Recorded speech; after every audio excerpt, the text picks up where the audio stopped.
Hello friends, welcome to our channel. இன்னைக்கு பதிவில் பாலக்கீரை, பாசிப்பருப்பு. நமக்கு தெரியும் கீரையிலேயே ரொம்ப சத்தான கீரை பாலக்கீரை தானேங்க. அந்த பாலக்கீரையும் பாசி பயரும் வச்சு எப்படி ஒரு சுவையான தால் ஒன்று ரொம்ப குயிக்காக ரொம்ப ஹெல்த்தியாக செய்கிறது அப்படின்னு இன்னைக்கு பதிவில் பார்க்கலாமுங்க. ஒரு கட்டு பாலக்கீரை எடுத்து இந்த மாதிரி நான் நல்லா சுத்தம் பண்ணிவிட்டு பொடியை கட் பண்ணி வச்சுருக்கிறேன். பாசிப்பயிறு, உடைச்ச பாசிப்பயிறு எடுத்துருக்கிறேன். பாசிப்பயிறு ஒரு 3/4 கப் அளவுக்கு எடுத்துருக்கிறேன். ஒரு 1/4 கப் அளவுக்கு கடலைப்பருப்பு எடுத்துருக்கிறேன். இது 2 பருப்பையுமே தனித்தனியாக ஒரு அரை மணி நேரம் நல்லா ஊற வச்சு எடுத்துக்கலாம். கழுவி சுத்தம் பண்ணிவிட்டு பாசிப்பருப்பு ஒரு அரை மணி நேரம் நல்லா பாசிப்பயிறு ஊறிடுச்சு. கடலைப்பருப்பும் ஒரு அரை மணி நேரம் நல்லா ஊறி எடுத்துகிட்டு வந்தாச்சு. அடுப்பில் ஒரு பாத்திரம் வச்சுருக்கேங்க. இந்த பாத்திரத்தில் 2 கப் அளவுக்கு நம்ம தண்ணி சேர்த்துக்கலாம்.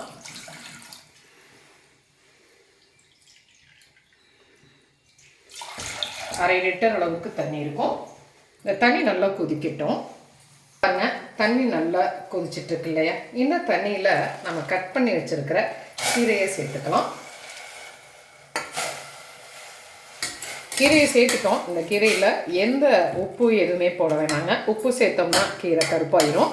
இந்த கீரையை அப்படியே மூடி போட்டு ஒரு 2 நிமிஷம் மட்டும் கொதிக்க விடலாம். அதிகப்படியாக வேணாம், ஒரு 2 மினிட்ஸ் மட்டும் ஹை ஃப்ளேம்லேயே கொதிக்கட்டும்.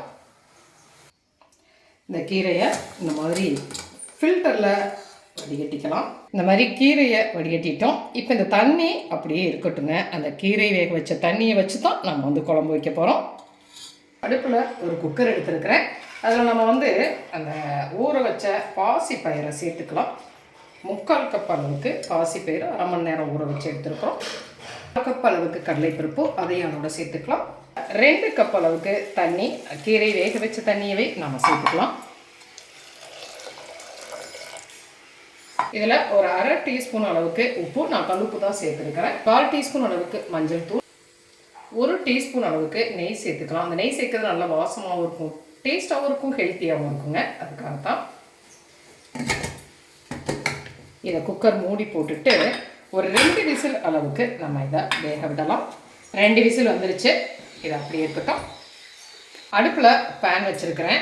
இதில் ஒரு 2 டேபிள் ஸ்பூன் அளவுக்கு எண்ணெய் சேர்த்துக்கலாம். நீங்கள் நெய் பிடிக்கும்னா நெய் கூட சேர்த்துக்கலாம். 2 டேபிள் ஸ்பூன் எண்ணெய் காஞ்சிருச்சு. இதில் 4 பூண்டு பல் நீளமாக மெலிசாக கட் பண்ணி வச்சுருக்கிறேன். அதை இதில் சேர்த்துக்கலாம்.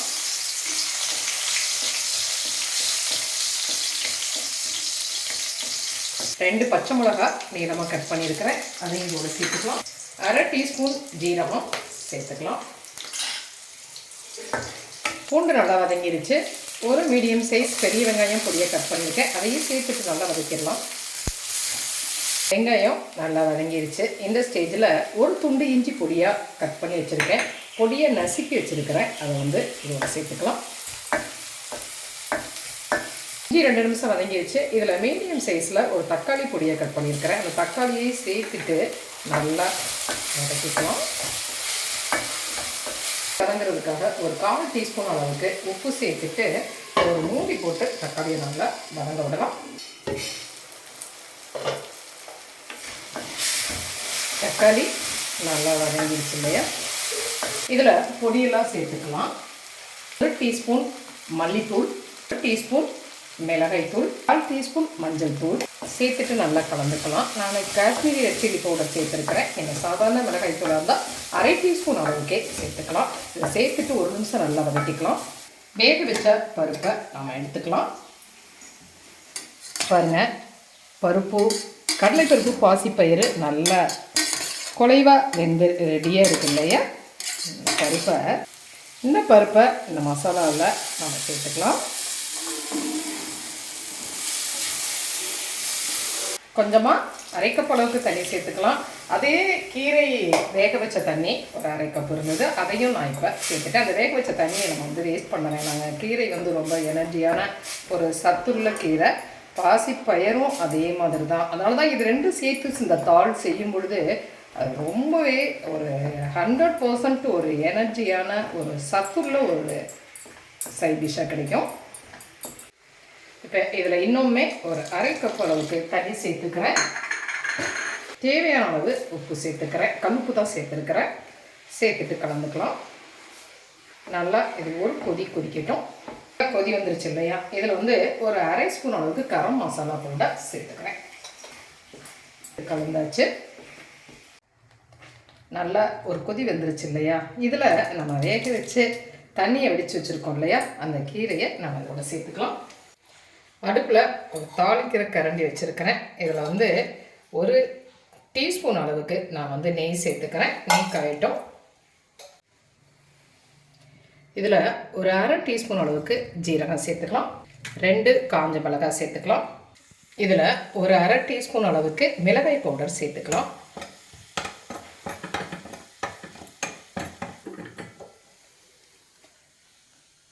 இது அப்படியே குழம்புல சேர்த்துக்கலாம்.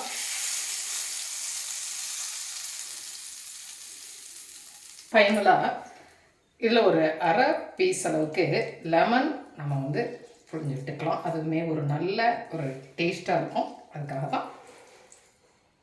அவ்வளோதாங்க, சுவையான தால் ரெடி ஆகிடுச்சு. இந்த ஸ்டேஜில் நம்ம வந்து அடுப்பை ஆஃப் பண்ணிடலாம்.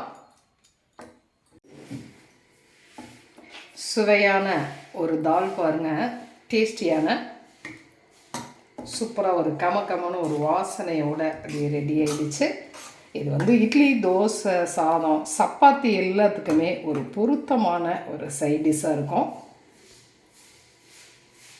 பார்த்தீங்களா?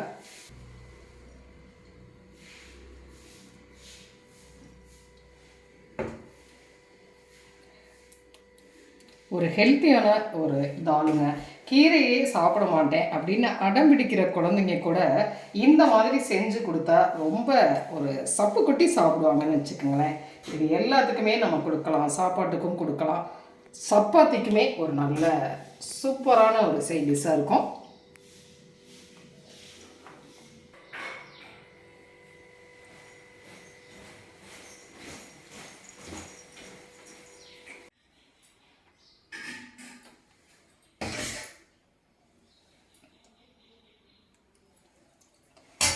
பாருங்கள், பாசி பயிறு கீரை அந்த தால் வந்து பார்க்கவே செம்ம டேஸ்ட்டாக இருக்கு இல்லையா. இது ரெஸ்டாரண்ட் ஸ்டைலில் இந்த மாதிரி நீங்கள் சப்பாத்தி கூட சேர்த்து சாப்பிடும் பொழுது ரொம்ப ஒரு சுவையான டேஸ்ட்டாக இருக்குங்க. பார்த்தீங்களா, ரொம்ப சூப்பர் டேஸ்ட்டில் ரொம்ப ஹெல்த்தியாக பாலக்கீரையும் பாசிப்பயிரும் வச்சு ஒரு அருமையான தால் ஒன்று செஞ்சிட்டோம். இது எல்லாத்துக்குமே ஒரு பொருத்தமான சைட் டிஷ்ஷாக இருக்கும். செஞ்சு பார்த்துட்டு உங்களுடைய கமெண்ட் சொல்லுங்கள். இந்த பதிவு உங்களுக்கு பிடிச்சிருந்துச்சுன்னா சப்ஸ்கிரைப் பண்ண மாட்டாங்க, லைக் பண்ணுங்கள், கமெண்ட் பண்ணுங்கள், ஷேர் பண்ணுங்கள். மற்றொரு பதிவு உங்களை மறுபடியும் சந்திக்கிறேன். நன்றி.